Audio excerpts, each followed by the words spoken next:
tardes con todos y bienvenidos. Les saluda Fabricio López, soy jefe comercial de la Escuela de Posgrado de la Universidad Continental. Voy a estar a cargo de la moderación del webinar, la investigación en la educación superior, la interacción de la dimensión privada de producción y la dimensión pública de legitimación y transformación de la maestría en educación con mención en docencia en educación superior. Nuestra maestría te proporcionará las herramientas competentes y estrategias necesarias para ampliar tus conocimientos y experiencias con respecto a la práctica docente en el ámbito universitario, nacional e internacional. Los invitamos a participar del inicio de clases de la maestría en educación con mención en docencia en educación superior, que iniciará próximamente.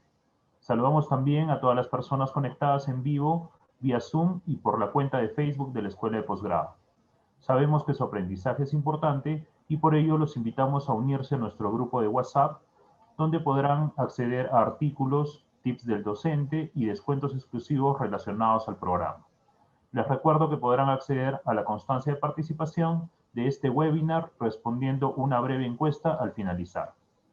La dinámica que vamos a seguir en esta tarde será contar con la exposición de Ángela Figueroa Iberico y posteriormente daremos pase a una ronda de preguntas, las cuales podrán realizar por el chat. A continuación daremos inicio a nuestro webinar, la investigación en la educación superior, a cargo de Ángela Figueroa, a quien tengo el gusto de presentar. Ángela es investigadora educativa en temas de didáctica, currículo y formación ciudadana, docente de la Escuela de Posgrado de la Universidad Continental, profesora de Ciencias Histórico-Sociales por el Instituto Pedagógico Nacional Monterrico, es doctorada en Ciencias de la Educación por la Pontificia Universidad Católica del Perú, magíster en Didáctica, Teorías de Enseñanza y Prácticas Escolares por la Universidad de Sao Paulo, Brasil. Sin más preámbulo, la invitamos a realizar su exposición. Bienvenida, adelante. Gracias. Muchas gracias. Buenas tardes. Mi agradecimiento especial al equipo de la Universidad Continental que organiza este evento y también mi agradecimiento extensivo a todas las personas de las diferentes regiones del país que están en este momento interconectadas y que van a participar e interactuar de este momento. Estoy compartiendo mi presentación. Quisiera que me digan si se visualiza. Sí, sí se ve. Muy bien. Perfecto, gracias. Bien. Cuando el equipo me invitó a participar de este webinar, conversamos sobre la intención de poder presentar un tema referido a la investigación en la educación superior, ¿sí? Pero como es un tema amplio y a la vez complejo, pensamos que podía ser interesante hablar sobre esta dimensión privada y esta dimensión pública que tiene la práctica de la investigación, ¿verdad? Y más aún desde la educación superior, que es aquel nivel de educación en la cual todos nosotros estamos inmersos, estamos involucrados. Entonces nos pareció interesante proponer este tema para poder conocer qué tan privada puede ser o qué carácter privado puede tener esta investigación y qué carácter público y extensivo puede tener esta práctica. Entonces, definitivamente entendemos que la investigación envuelve una paradoja, porque todos aquellos que estamos investigando, por un momento sentimos o nos sentimos un tanto solitarios, ¿verdad? Un tanto ensimismados, porque realizamos una práctica en la cual buscamos generar conocimiento, buscamos construir conocimiento, y en esa búsqueda pasamos muchísimas horas leyendo, muchísimas horas investigando, muchísimas horas escribiendo, ¿verdad? Pero al mismo tiempo nos damos cuenta de que no estamos solos y de que nuestro trabajo no es solamente con fines muy particulares o en tal caso con fines de la universidad. Este trabajo que nosotros realizamos tiene una dimensión mucho más amplia, una dimensión muy pública, que le da una utilidad mayor y más compleja a nuestro trabajo. Entonces, el día de hoy, en esta presentación, quiero compartir con ustedes esa interacción que hay entre la práctica individual y la práctica pública de la investigación, ¿verdad? Entonces, vamos a comenzar con esta primera parte interesante, que es en la que el investigador entiende que está generando conocimiento. Y para generar conocimiento, nosotros bien sabemos que partimos de un método científico. Ese método científico tiene un proceso o abarca un proceso sistemático. Un proceso sistemático de actividades que vienen y van, ¿verdad? Que vienen y van, porque no necesariamente una actividad se comienza, se termina y se pasa a la otra, sino hay una interrelación en cada una de esas actividades. Y en este método científico siempre comenzamos desde el planteamiento de problemas o fenómenos que nosotros observamos, que a nosotros nos involucra, que nosotros queremos revisar. Y en ese planteamiento de problemas relacionamos conceptos, relacionamos variables, formulamos preguntas, formulamos hipótesis, ¿verdad? Y planteamos objetivos y tratamos de buscar la justificación a ese estudio a través de ese problema que nosotros estamos planteando, ¿verdad? Entonces, ¿por qué queremos investigar? ¿Cuál es el fin de nuestra investigación? Y justamente ese problema es nuestra gran justificación. Pero al mismo tiempo también evaluamos si ese estudio es o no viable, si ese trabajo, si esa investigación es o no viable.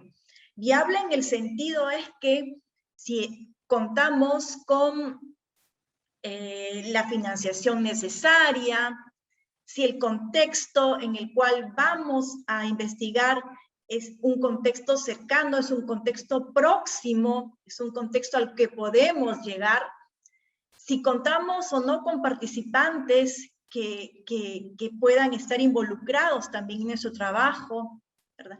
Hay una serie de condiciones que nos ayudan a evaluar si es factible o no realizar ese trabajo. Y bueno, después de toda esta primera parte, que son planteamientos, justificaciones y explicaciones de por qué queremos investigar y cuáles son los propósitos de nuestra investigación, entramos a una segunda parte, que es la construcción del marco teórico. Y digo construcción porque lo que nosotros hacemos es justamente buscar o seleccionar una o varias teorías que sirvan de base, que sirvan de sustento a nuestro trabajo, que nos guíen en nuestro trabajo. A veces esa selección no es tan fácil reconocerla o adoptarla. Entonces es necesario para ello revisar mucha literatura. Y esa revisión sistemática de literatura en la cual voy clasificando y voy seleccionando lo que necesito va en relación a investigaciones que tienen que ver con temas, con problemas, con fenómenos muy cercanos al que yo he elegido. Entonces, en esa revisión de literatura voy entendiendo que estudios similares al que yo quiero hacer se están basando en una teoría, en varias teorías, o quizá en generalizaciones empíricas, ¿verdad? Pero definitivamente hay investigaciones previas a la mía que me van a ayudar a darle soporte a mi trabajo y van a orientar mi trabajo. Entonces, voy construyendo ese marco teórico en todo un proceso para luego, desde la misma revisión de literatura, ir guiando mis decisiones metodológicas. En las decisiones metodológicas yo voy seleccionando o voy planteando qué tipo de estudio quiero realizar, ¿verdad? Desde si se trata de una investigación cualitativa, una investigación cuantitativa o una investigación mixta, van a haber diferentes estudios por los cuales yo voy a optar. Y obviamente también la viabilidad y la factibilidad de mi estudio va a estar en relación con el tipo de estudio que estoy seleccionando. Y luego viene la selección de las técnicas. ¿Qué técnicas voy a usar para recoger información?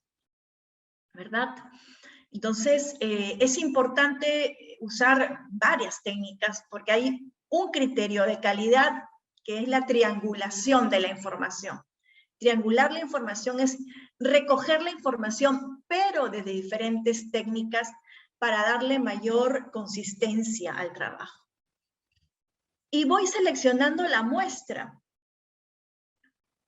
Y voy diseñando y validando y aplicando los instrumentos que he elegido, que he seleccionado desde la metodología en mi trabajo. Para luego, con toda la información que he recolectado, empezar a sistematizar esa información, ¿verdad? Esa es la parte del análisis.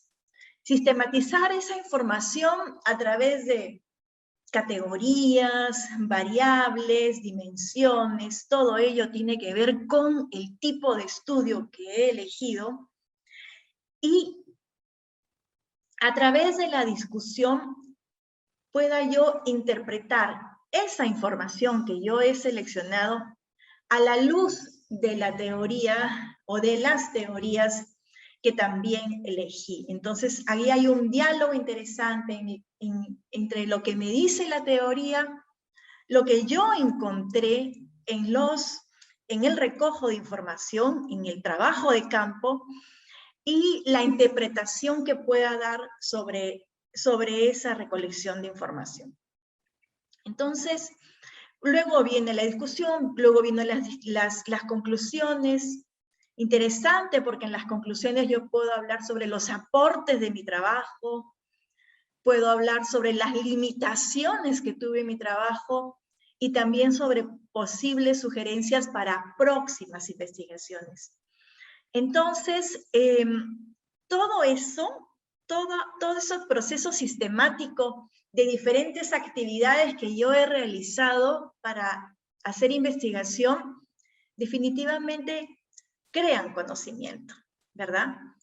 Y ese conocimiento se convierte en nuevas perspectivas para abordar el problema o el fenómeno que yo planteé al inicio de mi investigación.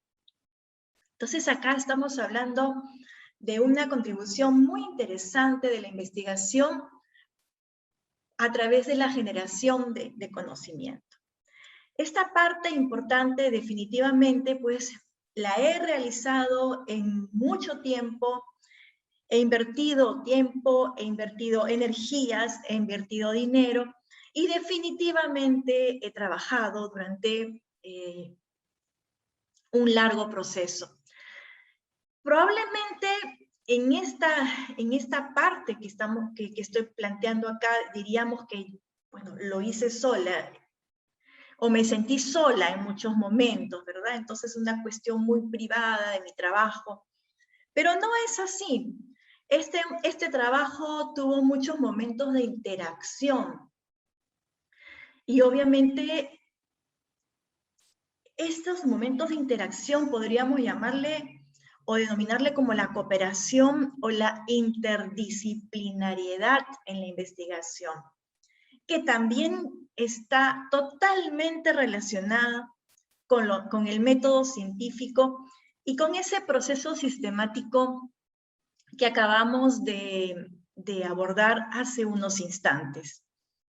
Por ejemplo, vamos a citar algunas actividades en las cuales yo no me siento solitaria. Al contrario, yo siento que estoy trabajando con otras personas.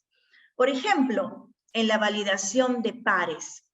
La validación de pares es un momento específico de la investigación en la cual, cuando yo tengo los instrumentos que voy a usar para ir a recolectar la información, esos instrumentos yo tengo que compartirlos con otras personas ajenas a mi trabajo, especialistas, que van a darle una mirada crítica a mis instrumentos y me van a decir, mira, está bien, pero creo que puedes hacerle un ajuste que vaya más relacionado con el contexto, por ejemplo, o considero que tienes que revisar más literatura, o creo que no hay mucha relación con la teoría que has planteado.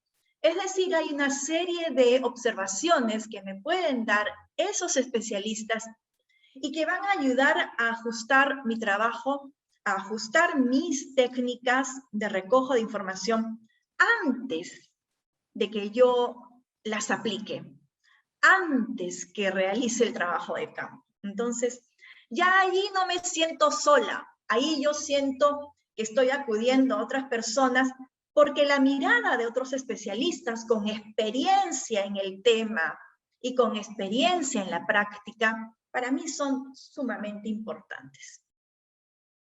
Otro momento de la investigación donde también se comparte es a través de las pruebas piloto.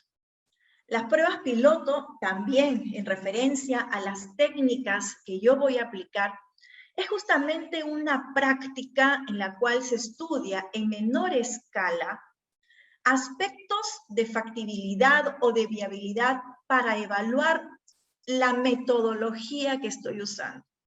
Entonces, una prueba piloto determina que en una muestra pequeña, que no es la muestra que voy a usar en mi investigación, yo pueda aplicar esos instrumentos. Y definitivamente al aplicar esos instrumentos me voy a dar cuenta, pues, de que hay que hacer algunos reajustes, que hay que cambiar probablemente algunas preguntas, probablemente usar nuevas estrategias. Es decir, la prueba piloto es ir al campo, a un campo similar al que yo voy a ir posteriormente, y voy a tener una variedad de datos importantes previamente y que me van a ayudar a contextualizar y ajustar y reajustar mucho más mi trabajo. Hay también otras formas de cooperar, de dar a conocer nuestra investigación, ¿verdad? Cuando, por ejemplo, participamos en eventos académicos, congresos, conferencias, simposios, diálogos. En esos eventos, muchas veces nosotros podemos llevar la investigación en proceso. Muchas veces también la llevamos cuando ya hemos finalizado. Pero es interesantísimo cuando la llevamos en proceso porque que otras personas escuchen nuestro trabajo, que se enteren nuestro trabajo y que nos sugieran. Es pues encontrar la cooperación de especialistas, la sugerencia de especialistas, obviamente con algunos alcances que nosotros no habríamos tenido en cuenta probablemente, pero que se nos abre la mirada, se nos abre la perspectiva con lo que nos están diciendo. Entonces, considero que la participación es una experiencia muy, muy, muy interesante en la cual vamos a recoger justamente esas observaciones que probablemente en el camino otras personas no nos la habían dado. Y las publicaciones, definitivamente las publicaciones es también otra manera de poder extender ese trabajo, ¿no? Y que esas publicaciones sirvan como base para próximas investigaciones. O que esas publicaciones sean compartidas o que esas publicaciones sean comentadas. Realmente el comentario de otros especialistas sobre el trabajo que yo he venido haciendo o que ya realicé es sumamente importante, porque como les repito, todo lo que signifique compartir, todo lo que signifique extender, publicar, implica que pueda recibir yo una excelente retroalimentación a lo que estoy realizando. Y obviamente todo lo que implica la adquisición y procesamiento de diversas fuentes es también una práctica inmensamente rica, inmensamente poderosa. Porque cuando yo hago investigación,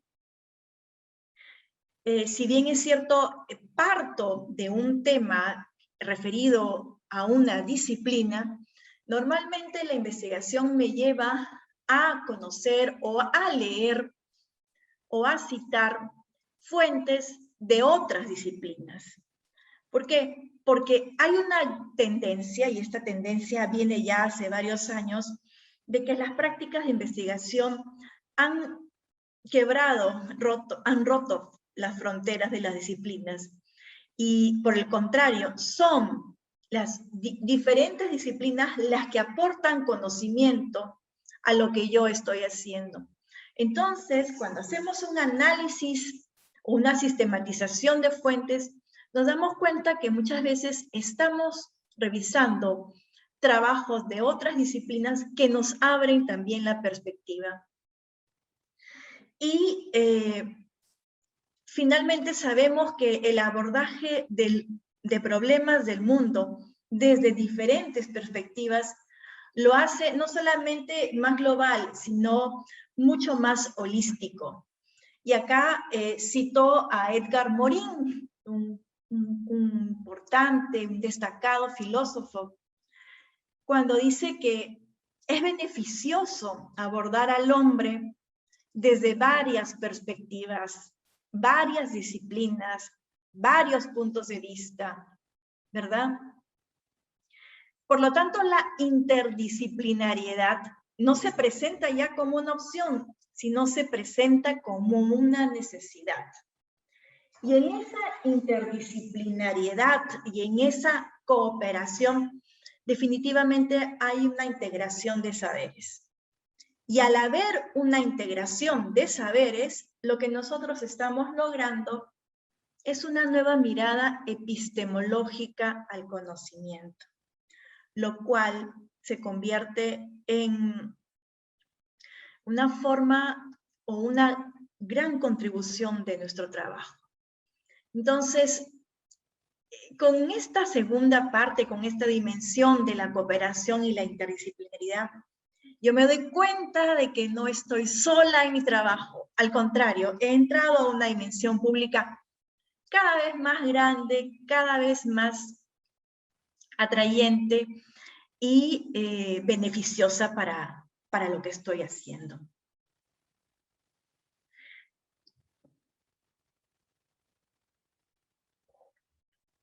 Y esta última dimensión que propongo en este evento es trascendental. Es trascendental porque la investigación tiene un impacto académico, sí, pero también tiene un impacto social.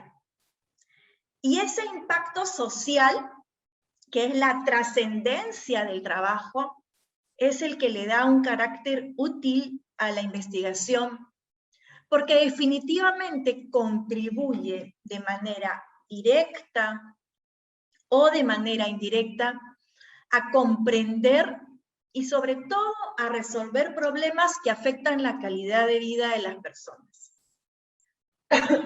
Entonces, también estoy mirando a la investigación como una práctica que incluye un proceso social, y un proceso social que abarca múltiples impactos. Entonces, vamos a detenernos por un momento a conocer cuáles son esos impactos que van más allá de la parte académica, ¿sí? Porque si estamos hablando de generación de conocimiento, estamos hablando que un trabajo de investigación puede lograr cambios en actitudes, en prácticas de individuos, de organizaciones, a favor del intercambio de conocimientos. Qué interesante saber que una investigación puede lograr una serie de cambios, ¿verdad? Ya sea de manera individual o de manera organizacional, y que también es importante entender que implica una serie de intercambio de conocimientos. Pero también la trascendencia de la investigación puede lograr cambios o aportes en las políticas públicas, ¿verdad? En las prácticas organizacionales, en los comportamientos sociales, colectivos. Entonces, ¿cómo una investigación puede trascender cuando sus aportes van a ser usados, van a ser tomados en cuenta para determinar una política pública o para determinar un programa social, por ejemplo? Es que tiene mucha relación, ¿verdad? Porque un programa tiene que basarse en evidencia, y en evidencia sistemática y en evidencia científica, y esa evidencia le dan las investigaciones. Entonces, nuestras investigaciones también pueden servir como evidencia para lograr esos cambios en la política. Pero también hay un pacto social en la capacidad de los propios investigadores, porque los propios investigadores tienen esa capacidad de mantenerse en contacto con otras redes, con otros equipos, con otras instituciones, ¿verdad? Y poder realizar investigaciones en redes. Esa es la idea, la investigación en red. Y para realizar esa investigación en red implica un intercambio, un diálogo continuo, un trabajo. Entonces, existe una tendencia de realizar investigaciones que partan de esta interconexión de investigadores de diferentes redes, en donde definitivamente la interdisciplinariedad es una de las mayores condiciones, ¿ok? Y el trabajo en redes definitivamente trae mucho provecho, mucho beneficio. Se aprende mucho cuando se trabaja en redes. Y si esas redes implican investigadores de diferentes universidades, de diferentes instituciones en el mundo, la mirada se hace mucho más amplia, los resultados son mucho más beneficiosos para las políticas públicas de los diferentes países. Entonces, este impacto social cada vez se amplía más al entender de que mi trabajo, mi contribución puede ser beneficiosa para una comunidad local, para una comunidad regional, para una comunidad nacional, para el país, o también puede trascender las fronteras, ¿verdad?, de los países y lograr hablar de comunidades internacionales. Y finalmente, entre los múltiples impactos sociales de la investigación, definitivamente es mejorar la comprensión y generar nuevas miradas a los problemas relevantes, ¿verdad? Porque estos problemas relevantes son los que aquellas personas que toman las decisiones en la política van a traer a colación cuando las problemáticas relevantes sean presentadas desde la investigación y cuando las problemáticas sean sistematizadas, sean evidenciadas, sean comparadas desde los aportes de la investigación. Entonces, los problemas pueden tener diferentes miradas cuando la investigación los sistematiza y contribuye a buscar sus soluciones. Entonces, con esta explicación breve, he tratado de darles a comprender, he tratado de compartirles cómo nuestra práctica de la investigación tiene esta dimensión privada o esta dimensión particular desde el momento en que me siento frente a la máquina y empiezo a buscar información y trato de seleccionar problemas, planteo objetivos, ¿verdad? Construyo un marco teórico, tomo decisiones metodológicas, analizo la información, discuto la información, concluyo la información. Pero también tiene esta otra práctica muy pública, muy extensiva, cuando la investigación la comparto con especialistas, cuando desarrollo pruebas piloto, cuando participo en eventos, ¿verdad? En donde otras personas con los mismos intereses a los míos van a poder darme sugerencias, observaciones, van a poder ayudarme a extender, a ampliar mi mirada, ¿verdad? Cuando voy a poder conversar con gente que no necesariamente es de mi disciplina, sino de otras disciplinas, pero que también trabajan el tema que yo estoy trabajando, ¿verdad? Y la mirada desde otras disciplinas definitivamente también alimenta mi propia mirada y mi propia forma de tratar los datos y los resultados. Y finalmente, esta dimensión pública del impacto social de la investigación me hace comprender y me ayuda a convencerme que todo trabajo de investigación, cuando tiene una contribución a mejorar la calidad de vida de las personas, es cuando realmente es una investigación no solamente de múltiples impactos, sino es una investigación que tiene una gran utilidad para la sociedad. Esta es la práctica pública y privada en interacción que he querido compartir con ustedes el día de hoy y feliz de poder conversar si es que hay alguna pregunta o si desean que alguno de los temas que se haya tratado pueda ser mejor explicado. Muchas gracias.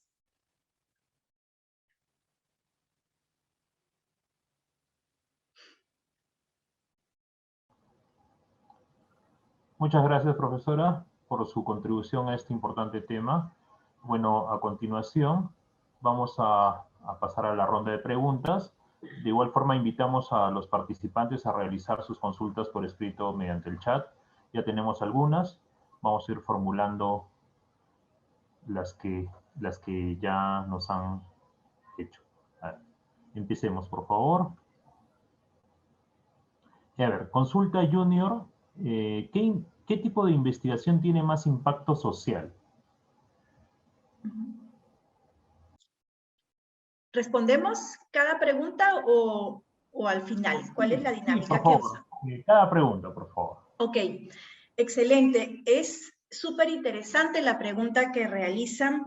No te podría dar un dato exacto de qué tipo de investigación es la que tiene mayor impacto social, pero sí te puedo hablar desde el área en la que estoy involucrada, que es la investigación educativa. La investigación educativa es una investigación que cada vez tiene más impacto en las políticas educativas. Definitivamente, para trabajar, por ejemplo, documentos oficiales como el diseño curricular, se toman en cuenta una serie de investigaciones hechas en el país o hechas en contextos educativos similares al país, que van a determinar el enfoque, que van a determinar las estrategias, ¿verdad? La consulta a investigadores es una de las tendencias más interesantes para desarrollar políticas públicas educativas. pero también sé por fuentes y porque a cada rato lo comentan algunos especialistas, en economía se trabaja en base a evidencias de investigaciones en la tendencia económica, obviamente, pero muy relacionadas con finanzas, con marketing, con sociología, con antropología. Es decir, convencida, y creo que ustedes también, de que las políticas públicas ahora implican revisar investigaciones de diferentes disciplinas, ¿verdad? Y ni qué decir de las ciencias médicas. Las ciencias médicas también cada vez optan por reconocer en evidencias de otras disciplinas interesantes soportes empíricos para poder dar sus contribuciones. Así que creo que la tendencia es que nos basemos en investigaciones de diferentes disciplinas y que el impacto sea mucho más beneficioso para la sociedad. Muchas gracias. Bueno, vamos a continuar con la siguiente pregunta que plantea Marco Antonio Velázquez Cabrera. Es acerca de la indexación de las publicaciones, ¿no? A revistas indexadas a bases de datos como Scopus, entre otras. También nos consulta si tiene o si nos puede recomendar algunas revistas de acceso abierto y algunas otras que no sean tan costosas, digamos, que a su modo de ver sean importantes. Bien, la pregunta que realizan ahora tiene que ver con el impacto académico, ¿verdad? El impacto académico de la investigación. Yo me fui al impacto social porque me interesaba mucho el tema de la transformación social que tiene la investigación. Pero definitivamente la investigación tiene un impacto académico muy, muy fuerte.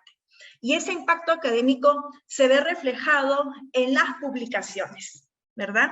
En las publicaciones y en el citado de referencias y en las métricas que tienen estas publicaciones, lo cual ha generado un ranking en las universidades, ¿sí? Hay definitivamente algunas bases de datos, como Web of Science, es una. La otra es Scopus y la otra es Cielo. Son tres grandes bases de datos que tienen interesantes artículos de todas las disciplinas y son webs en las cuales encontramos justamente esta tendencia de la interdisciplinariedad en los artículos. Definitivamente dentro de ellos encontramos algunos artículos que son de libre uso y otros que, bueno, necesitan ser pagados, ¿verdad? Eso lo determina cada una de la revista, pero Web of Science, Scopus y Cielo son tres interesantes bases que podemos acudir, que podemos usar, que podemos revisar para seleccionar la literatura que necesitamos en el momento de construir nuestro marco teórico y, bueno, todo nuestro estudio. Muchas gracias. Bueno, vamos a hacer una repregunta hablando del enfoque interdisciplinario, ¿no?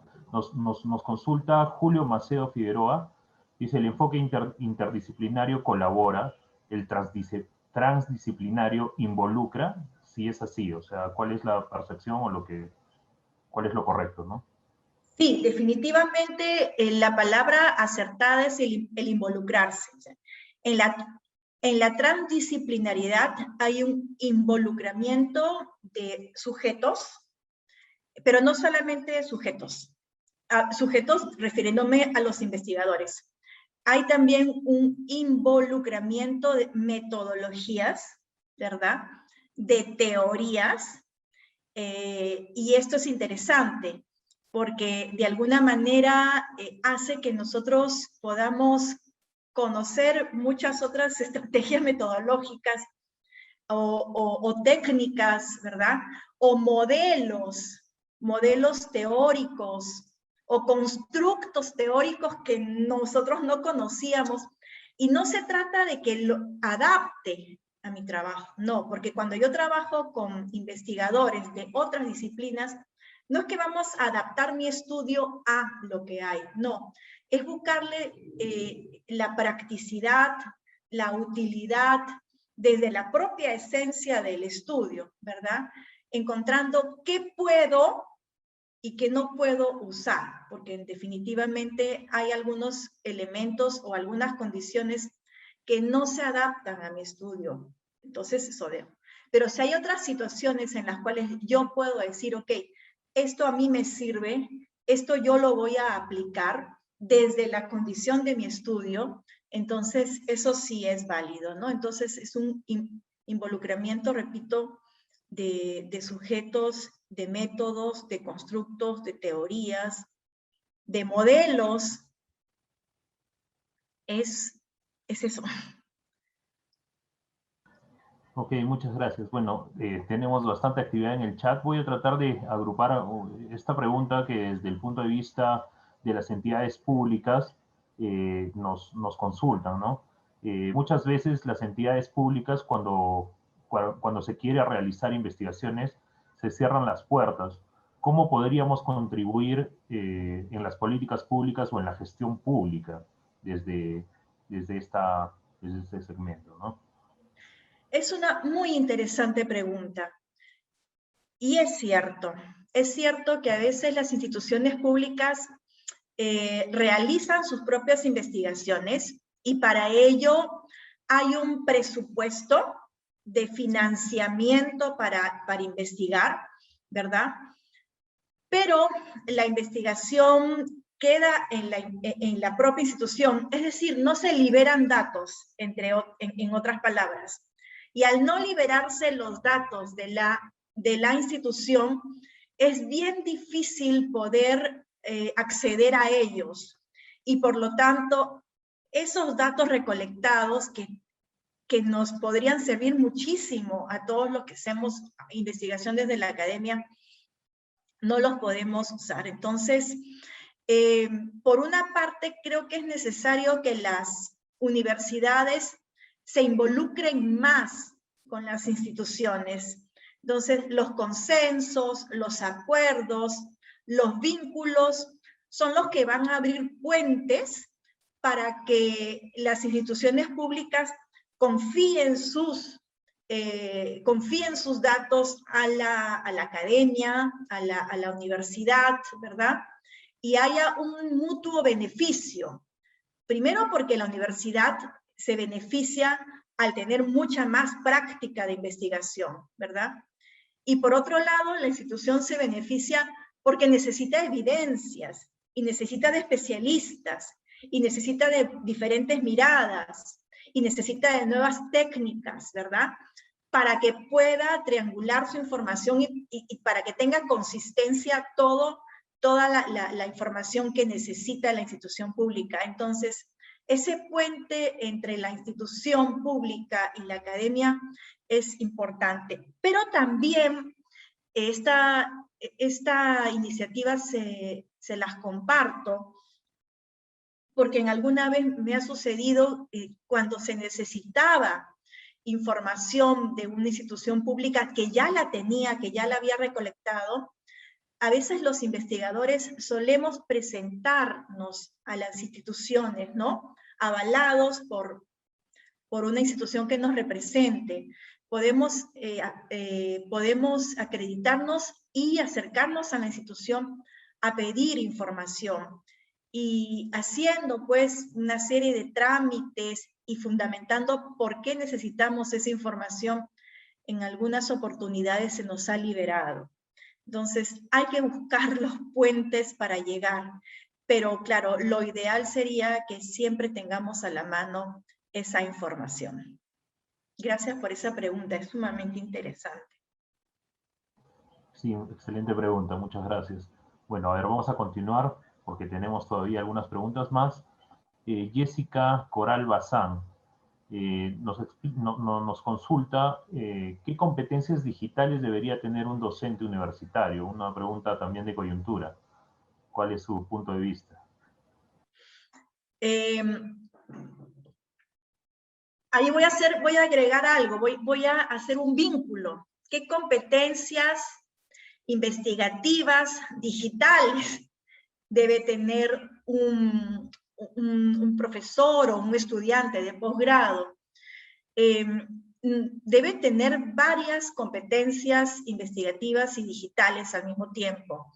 Primero, cuando hay que buscar información, cada vez la información está más pública a través de las diferentes bases de datos, hay que tener una técnica, una estrategia para buscar, por ejemplo, un artículo académico.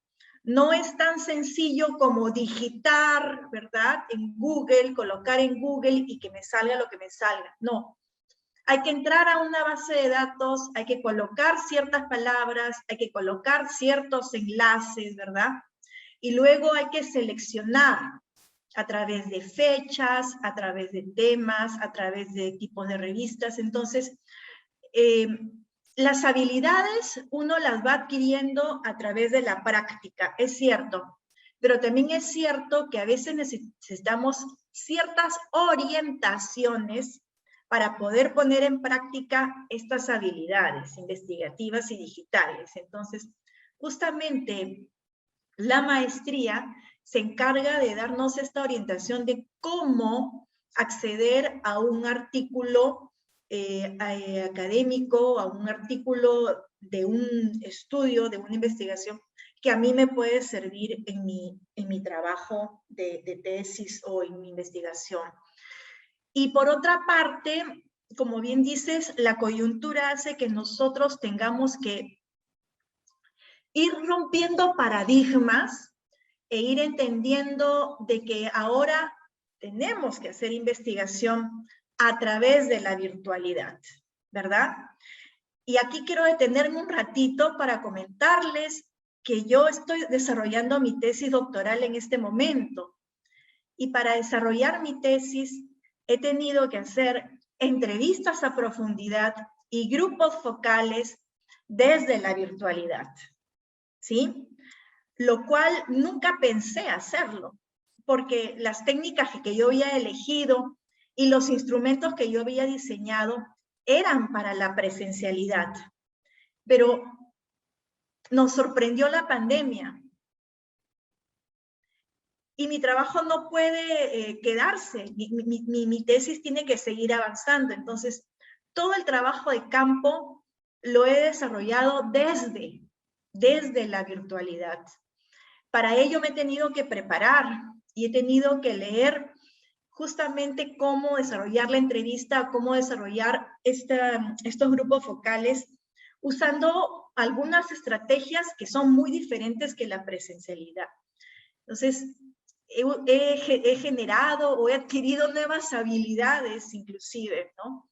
Para poder hacer mi trabajo de campo. Y bueno, otra de las habilidades es conocer y manejar todas estas plataformas que nos ayudan a interactuar y que definitivamente estas plataformas nos ayudan mucho para desarrollar nuestra investigación. Así que ojalá que haya podido responder tu pregunta. Tiene que ver mucho con ir adaptándonos al contexto, a las circunstancias e ir practicando nuevas habilidades. Muchísimas gracias. Bueno, han quedado algunas preguntas, pero por temas de tiempo tenemos que continuar con el webinar. Estimados participantes, muchas gracias por estas preguntas tan interesantes. Estos y más temas serán vistos en nuestra maestría, ¿no? Continuando con nuestro webinar, quiero comentarles acerca de nuestra nueva modalidad de estudios y de la maestría en educación con mención en docencia superior. Para mayor información de la maestría, ingresen al enlace que estamos compartiendo en el chat.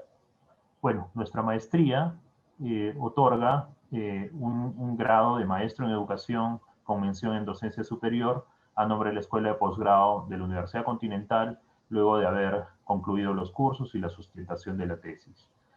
Contamos también con certificaciones progresivas en diversos programas, como podemos ver, el programa de especialización en aprendizaje y evaluación, el programa de especialización en didáctica, innovación y gestión de la diversidad, programa de especialización en gestión y políticas educativas, el programa de especialización en investigación para la educación superior, que todo ello finalmente nos da también un diploma en innovación, didáctica y aprendizaje. Siguiente, por favor. Bueno, nuestra modalidad es una modalidad de clases a distancia en tiempo real, en la cual van a poder interactuar con el docente en las diversas plataformas que tenemos a disposición de los alumnos. Tiene una duración de 768 horas lectivas y está dividida en 2 semestres. El primer semestre, como pueden ver, tiene cursos de investigación académica educacional, redacción y argumentación, procesos de cognición y aprendizaje, currículo y evaluación, estrategias para el aprendizaje activo, educación a distancia y análisis del aprendizaje virtual. Y en el segundo semestre tocamos temas de inspiración y creatividad en el aula, tecnologías digitales en el aula, transformación e innovación en el aula, liderazgo y expresión en el aula, diversidad e inclusión, ciudadanía y proyectos sociales. La siguiente, por favor.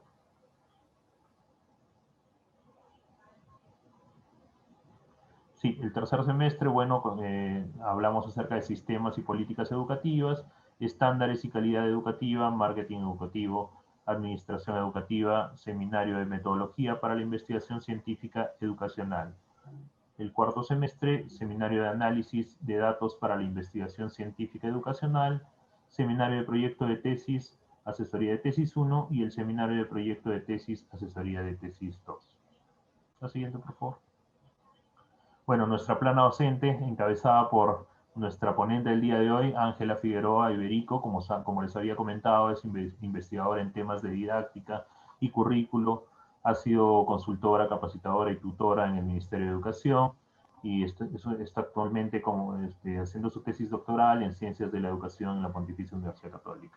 También está la doctora Emma Barrios y Pensa, que es vicerrectora de Desarrollo y Aprendizaje Digital en la Universidad Continental. Ha dirigido la Escuela de Posgrado de la Universidad Continental, es doctora en Gobierno y Políticas Públicas por la Universidad Complutense de Madrid. También Iván Curioso Vilches tiene experiencia nacional e internacional en planificación, monitoreo y evaluación de proyectos educativos, sociales y tecnológicos. El siguiente, por favor. También está el profesor Antonio Martínez Lozano, facilitador y comunicador visual, tiene experiencia en diseño gráfico y aplicado a los medios digitales y periodismo. Claudia Vargas Ortiz de Ceballos, que es consultora pedagógica, magíster en educación, experta en gestión curricular e investigación. Dani Briceño Vela, consultor de Minedu, UNESCO, conferencista nacional e internacional, magíster en psicología educacional, evaluadora de calidad educativa y universitaria y experta en estrategias de enseñanza-aprendizaje. Mario Wilfredo González Flores, especialista en gestión curricular por competencias, consultor, conferencista y docente universitario. Roxana Tutaya Ceballos, facilitadora, certificadora en metodología Lego Serious Play de Chile y maestra en educación y marketing por Pacífico Business School. Manuel Ángel Córdoba Solís, director de tecnologías digitales para la educación, egresado del doctorado de Ingeniería de la Información y del Conocimiento de la Universidad de Alcalá de España. Bueno, como pueden ver, contamos con una plana docente de primer nivel y también los invitamos a consultar con nuestro asesor el descuento al que pueden acceder, ¿no? Tenemos diversos descuentos, un descuento corporativo, hay que consultar si podemos acceder de acuerdo a algunos convenios que tenemos firmados con la universidad. Hay un descuento también especial para exalumnos y colaboradores y un 25% de descuento por pago al contado. Están los teléfonos en pantalla, por favor pueden comunicarse con nuestro asesor de capacitación, David Bardalia Rojas, al correo y el teléfono que aparece en pantalla.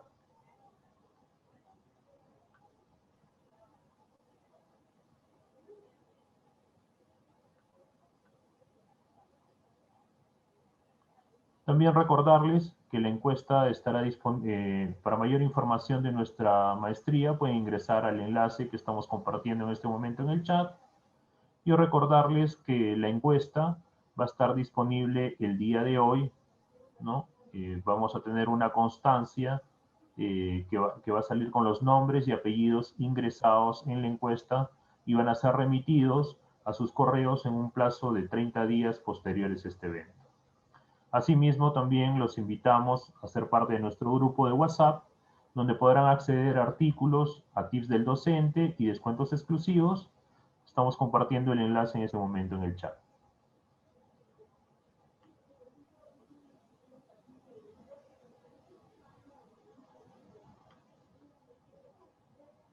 Bueno, y para concluir el evento, estimada profesora, por favor, la invito a dar sus palabras para poder finalizar el evento. Bien, muchas gracias.